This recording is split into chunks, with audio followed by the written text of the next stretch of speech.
With a professional record of 24 wins and 2 losses, Ryan Garcia remains one of boxing's most polarizing figures. Guess what?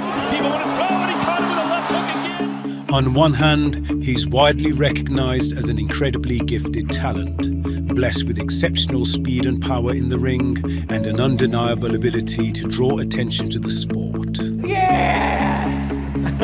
Perfection! You're looking at it!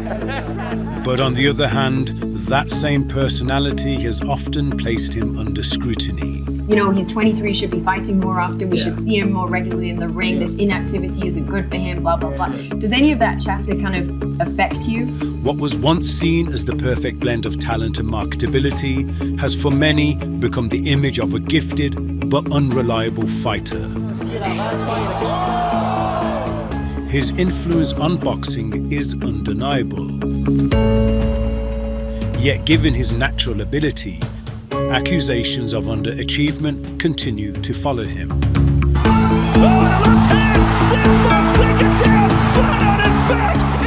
Despite competing across 3 weight divisions, lightweight, super lightweight and welterweight, Garcia has yet to win a recognized world title. It's a gap in his resume even he will acknowledge, and one that could define his legacy if left unresolved. Super prepared for this fight, you guys. Like, I've been really focused. So what explains Ryan Garcia's inconsistency? Should he have achieved more by now? And just how good is he really? In this vid, alongside the key achievements of his career so far, and assess whether he still has the tools to fulfill the promise he once showed.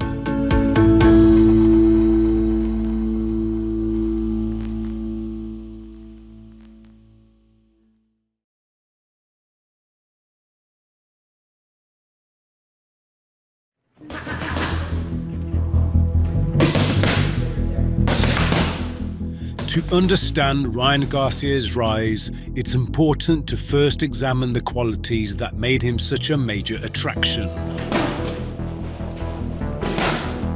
Above all else, Garcia has always stood out for his natural talent. Pro prospects, Hector Tanahara especially, there he goes down. Early in his career, his playful online persona and constant social media presence led many to dismiss him as more of an influencer than a fighter. Yet behind that image was a highly skilled boxer, supported by a strong amateur background and years of dedicated training. That stung him, and it is over. A first-round KO. From his earliest professional bouts and training footage, his exceptional physical gifts, especially his speed and power, were clear. Guys now having a moment. Oh! Most notably, his speed forms the foundation of his entire style.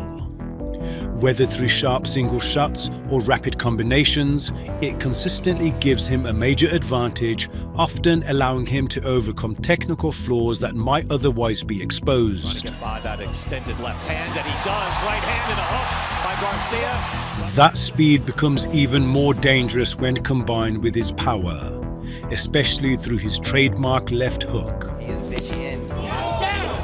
Time and time again, this punch has caught opponents by surprise, helping Garcia build an impressive 83% knockout ratio. Oh, and a left hand! Sits Fonseca down! Flat on his back!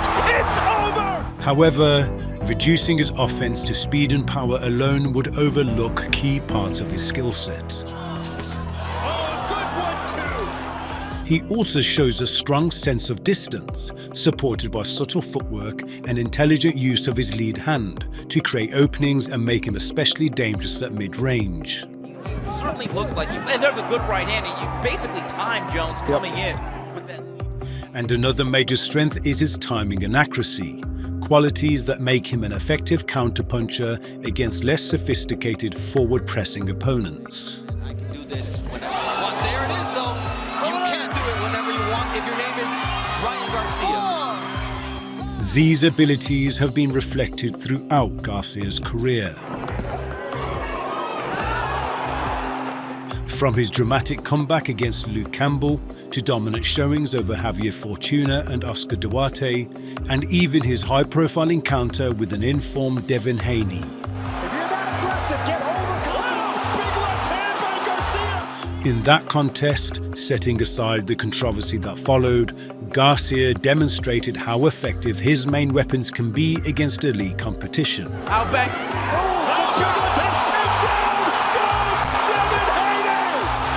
His speed, power, and left hook repeatedly troubled Haney, as he briefly handed him the first defeat of his professional career.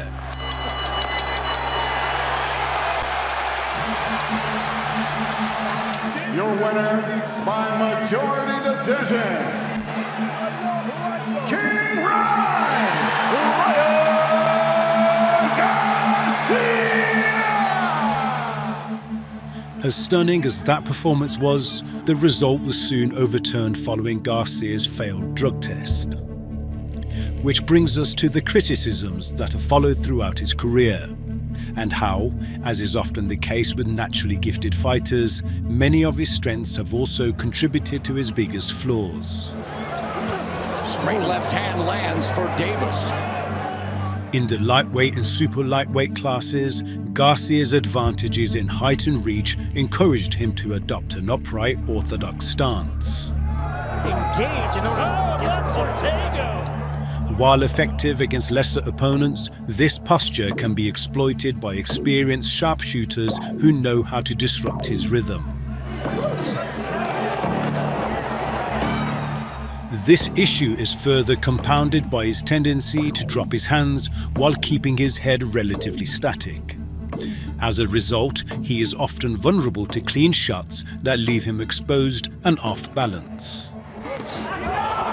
Also be limited, going forward and backwards in straight lines. This weakens both his defense and his ability to cut off the ring, making it harder for him to control high-level fights. And we've seen in the past where Ryan Garcia has a tendency to pull straight back in a linear position and can at times... Despite his speed and power, he has shown little comfort fighting on the inside. While his matchmaking has rarely forced him into that scenario, this part of his game does remain underdeveloped. Dodge and run.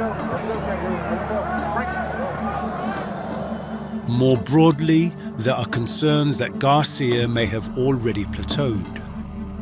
As he's moved up in weight, he has grown physically stronger, but his technical development has not progressed at the same rate. This becomes crucial, as strong fundamentals are what sustain fighters when natural gifts begin to decline. I was still trying to figure out where the disconnect was in my body. Because in the training camp, I couldn't train hard or good for more than 2 days straight. My body would be like rejecting a run, rejecting anything I was doing. It was like, damn. At the highest level, when required to fully demonstrate his potential, he has fallen. Body shot, and he goes down, and now Campbell is down on a knee, 2 knees. Against Luke Campbell, Garcia showed resilience to recover from a knockdown and secure a stoppage. Yet even in victory, signs of his defensive weaknesses were clear. And it was that jab down.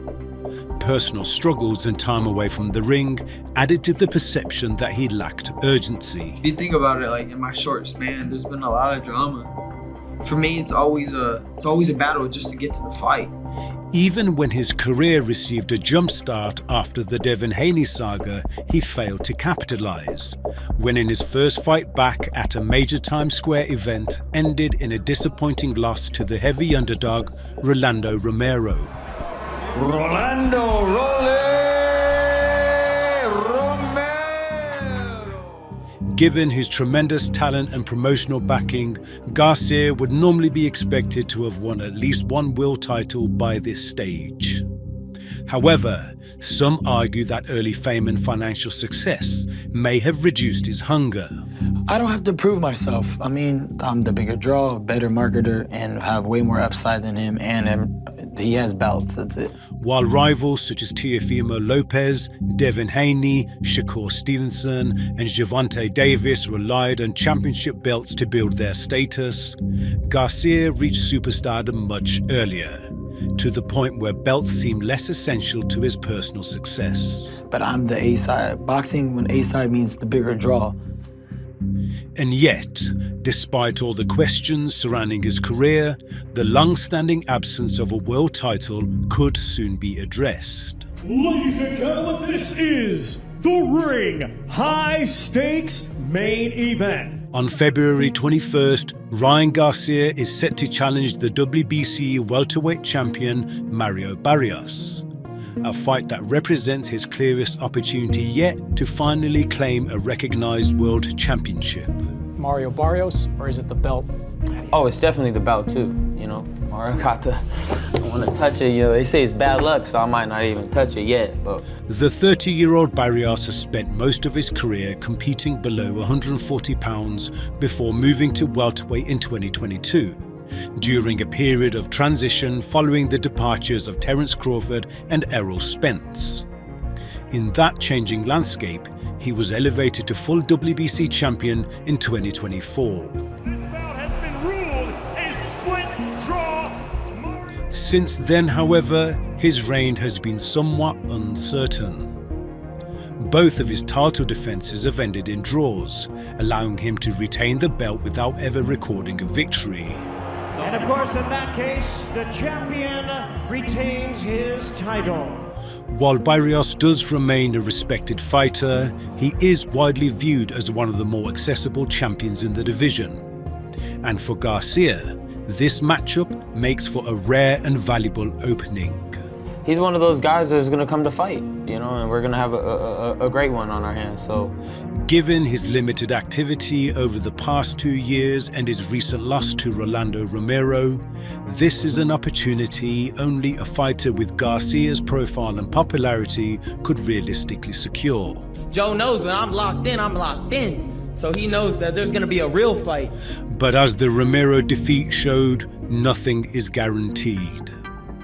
Barrios may lack a defining victory, yet his experience against elite opposition has toughened his resolve. Hey, you're a warrior, you're Aztec warrior, so 100%, right? So, ooh, it's gonna be good. Cannot wait.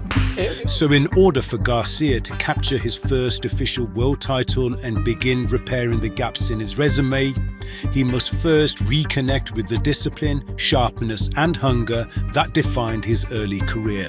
When I'm at my top of my game, in top condition, top form, I'm definitely worthy, for sure, 100%. And that even with a win over Barrios, he'll fall short against the very best. Others, however, are more optimistic. And Chris, a nice left hand there from. At just 27 years old and having absorbed relatively little punishment, Garcia still has time on his side. In an era where fighters are extending their primes into their 30s, there remains a realistic window for both reinvention and redemption. Pushing the tempo in the fourth round and a body shot sends Fortuna down. Ultimately, this next chapter may define his legacy.